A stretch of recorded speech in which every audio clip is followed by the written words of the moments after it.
কবি জয় গোস্বামীর লেখা কবিতা মেঘ বালিকার জন্য রূপকথা।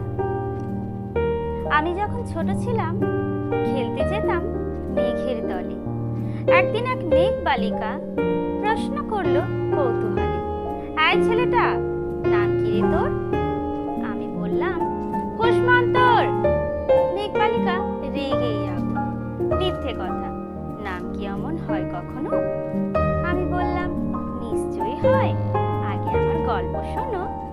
সে বলল শুনবো না যা, সেই তো রানী, সেই তো রাজা, সেই তো একই ঢাল তলোয়ার, সেই তো একই রাজার কুমার পক্ষীরাজে, শুনবো না আর ওসব বাজে। আমি বললাম তোমার জন্য নতুন করে লিখবো তবে। সে বলল সত্যি লিখবি?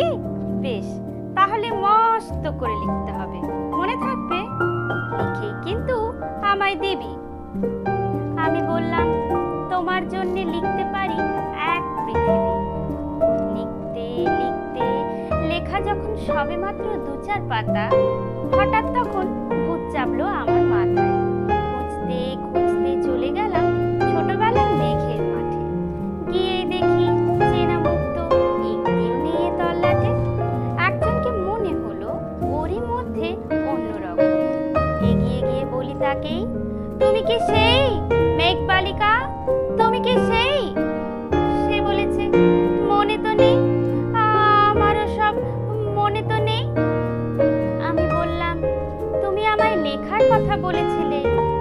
সে বলল সঙ্গে আছে, ভাসিয়ে দাও গায়ের ছেলে।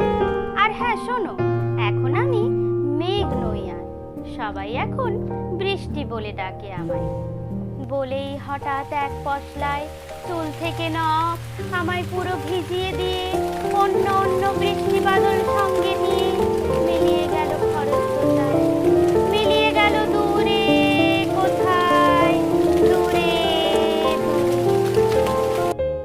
বৃষ্টি বলে ডাকে আমায়, বৃষ্টি বলে ডাকে আমায়। আপন মনে বলতে বলতে আমি কেবল বসে রইলাম ভিজে একসা কাপড় জামায়।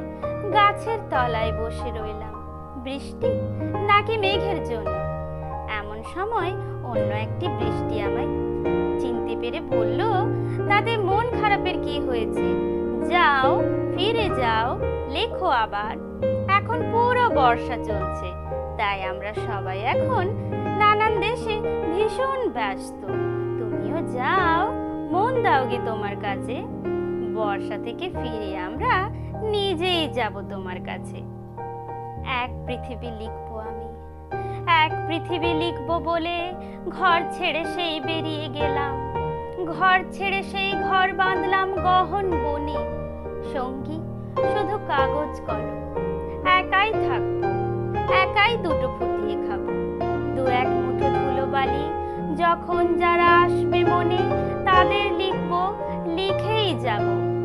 এক পৃথিবীর ১০০ রকম স্বপ্ন দেখার সাধ্য থাকবে যে রূপকথার, সে রূপকথা আমার একার। ঘাড় গুঁজে দিন লিখতে লিখতে, ঘাড় গুঁজে রাত লিখতে লিখতে, মুছেছে দিন মুছেছে রাত। যখন আমার লেখবার হাত অসাড় হলো, মনে পড়লো সাল কি তারিখ, বছর কি মাস, সেসব হিসেব আর ধরিনি। লেখার দিকে তাকিয়ে দেখি এক পৃথিবী লিখবো বলে একটা খাতাও শেষ করিনি। সঙ্গে সঙ্গে ঝমঝমিয়ে বৃষ্টি এলো খাতার ওপর, আজীবনের লেখার ওপর। বৃষ্টি এলো এই অরণ্যে, বাইরে তখন গাছের নিচে নাচছে ময়ূর আনন্দিত।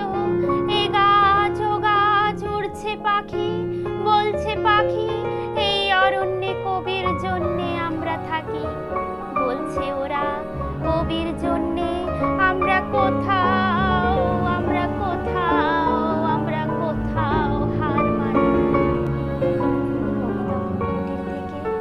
তাকিয়ে আছে অনেক দূরে, বনের পরে, মাঠের পরে, নদীর পরে, সেই যেখানে সারা জীবন শুধু বৃষ্টি পড়ে, বৃষ্টি পড়ে। সেই যেখানে কেউ যায়নি, কেউ যায় না কোনোদিনই। আজ সে কবি দেখতে পাচ্ছে সেই দেশে, সেই ঝর্ণা তলায়